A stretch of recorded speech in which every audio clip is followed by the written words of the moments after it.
Assalamualaikum warahmatullahi wabarakatuh. Pada kesempatan kali ini pencari ilmu akan menyampaikan dan menjelaskan tentang kisah wali Allah yang gemar membeli miras dan datangi pelacur. Simak sampai akhir, jangan di-skip. Terima kasih.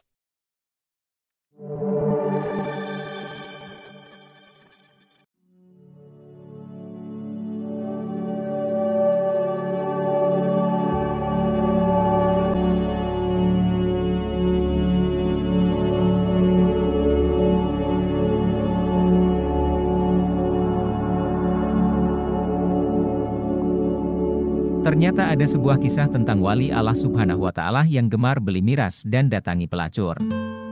Kisah menarik ini melibatkan seorang Sultan Turki Utsmani yaitu Murad keempat, diambil dari buku Subjects of the Sultan, Culture and Daily Life in the Ottoman Empire tulisan Suraya Farohi. Murad keempat lahir pada 27 Juli 1612 dengan nama asli Murad Ahmad.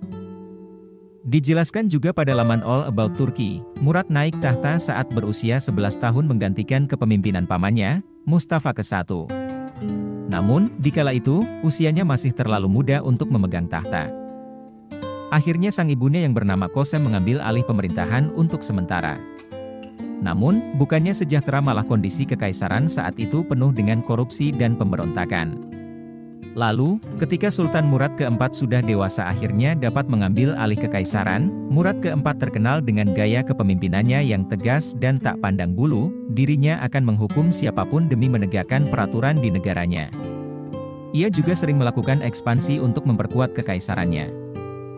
Terlepas dari itu semua, Murad keempat merupakan Sultan Turki Utsmani yang dikenal bijaksana. Ini punya sebuah kebiasaan unik, yakni suka berkeliling dengan menyamar sebagai rakyat biasa. Kisah wali Allah yang gemar beli miras dan datangi pelacur. Kisah menarik terkait Sultan Turki ini dibagikan oleh Ustaz Khalid Basalamah dalam ceramahnya. Ketika ia melakukan penyamaran, ia tak sengaja menemukan seorang pria yang tergeletak di lorong sempit. Anehnya, tiada satu orang pun yang mendekati pria tersebut. Murad pun bergegas menghampiri pria tersebut dan mulai menggerak-gerakkan tubuh lelaki yang sudah kaku tersebut. Namun, tidak ada respons dan ia sadar bahwa pria itu sudah meninggal. Ia pun dibuat heran, sebab tak ada satu orang pun yang peduli dengan jasad pria tersebut, bahkan orang lewat di sekitarnya tak mendekati untuk menolongnya. Dia pun mulai bertanya kepada warga sekitar tersebut mengenai siapa identitas pria yang ditemuinya. Itu. Mengapa orang ini meninggal tapi tidak ada satupun orang di antara kalian yang mau mengangkat jenazahnya? Siapa dia? Di mana keluarganya? Tanya Sultan Murad keempat. Salah seorang warga pun menjawab pertanyaan Sultan Murad, orang ini suka menenggak minuman keras dan berzina. Tapi, bukankah dia termasuk umat Nabi Muhammad? Kata Sultan Murad keempat menanggapi jawaban salah satu warganya. Orang-orang yang diajak bicara Sultan Murad keempat pun langsung terdiam dan akhirnya bersedia untuk membawa jenazah lelaki tersebut ke rumahnya. Ketika jenazah tiba di rumah keluarganya, mereka pun langsung pergi dan hanya tinggallah Sultan Murad keempat dan kepala pengawalnya yang bertemu dengan istri pria tersebut. Di samping jenazah suaminya, istrinya yang tengah menangis itu pun mengucap doa, semoga Allah Subhanahu wa Ta'ala merahmatimu wahai wali Allah. Aku bersaksi bahwa engkau termasuk orang yang saleh. Terkejut mendengar doa perempuan tersebut yang menyebut bahwa pria yang meninggal itu adalah wali Allah Subhanahu wa Ta'ala, Sultan Murad keempat pun mulai bertanya pada istri pria tersebut.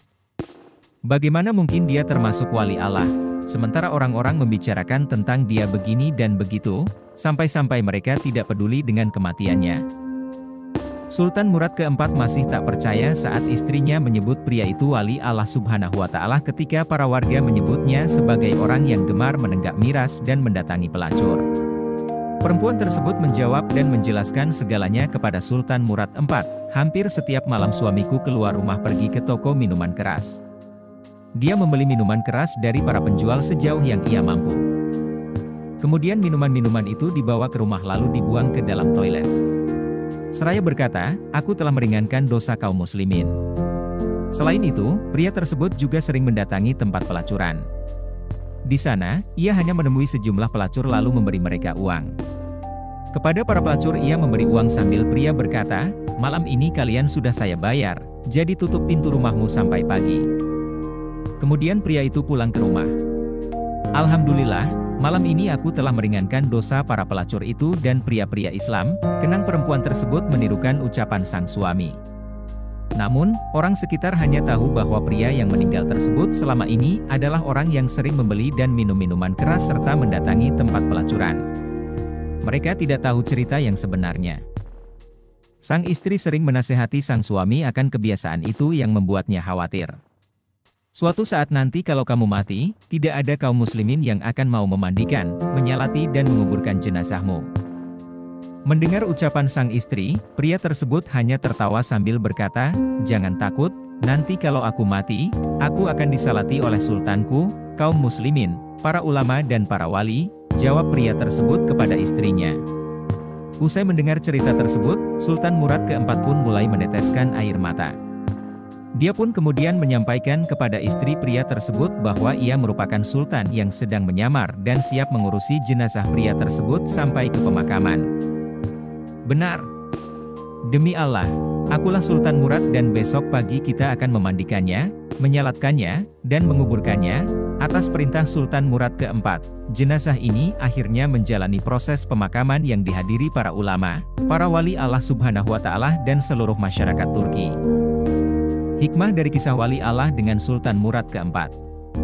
Di dalam bukunya yang berjudul Setia, Selagi Engkau Taat dan Ingat Allah, Yasir Hussain mengatakan kita bisa memetik hikmah dan pelajaran dari kisah tersebut. Hikmah tersebut adalah tidak boleh seseorang menyimpulkan sesuatu hanya berdasarkan dari apa yang dia lihat. Selain itu, kita dapat memetik pelajaran dari pria di dalam kisah tersebut. Ia selalu berjuang dengan gigih dan pantang surut dalam menebarkan kebaikan dan melenyapkan mengurangi keburukan. Untuk itu, orang-orang boleh saja membenci kita bahkan seandainya semua manusia di dunia ini mencela kita tak perlu berkecil hati. Selama kita setia di jalan Allah Subhanahu wa Ta'ala, selama kita masih mencegah keburukan dan mengajak pada kebaikan, yakinlah bahwa Allah Subhanahu wa Ta'ala selalu bersama kita. Wallahu a'lam bishawab.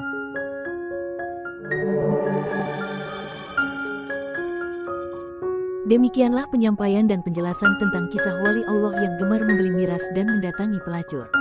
Semoga bermanfaat. Jangan lupa like, share dan subscribe agar saya lebih semangat lagi dalam berbagi ilmu dan informasi yang menarik lainnya. Terima kasih. Wassalam.